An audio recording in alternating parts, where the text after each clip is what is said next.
President taking the opportunity again today to criticize his attorney general on this Russia investigation and the recusal.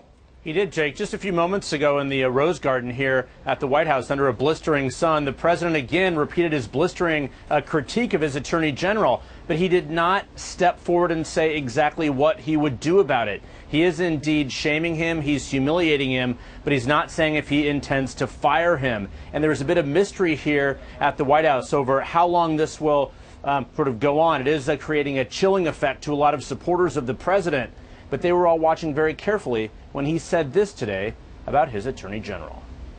I am disappointed in the attorney general.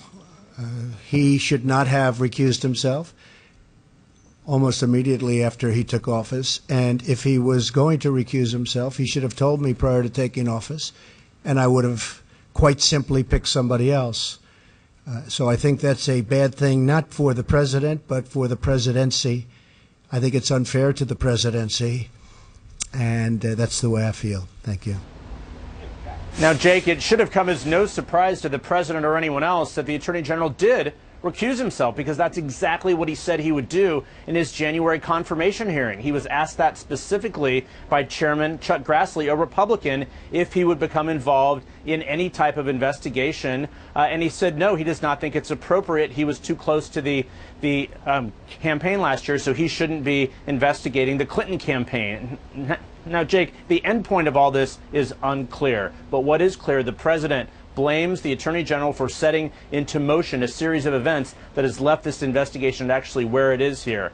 But there are Republicans coming to the defense of the attorney general. Senators from all corners are saying, look, the attorney general should stay in his job. They believe he's doing the right thing here. So, Jake, the unusual thing about this, the president has picked fights with a lot of people.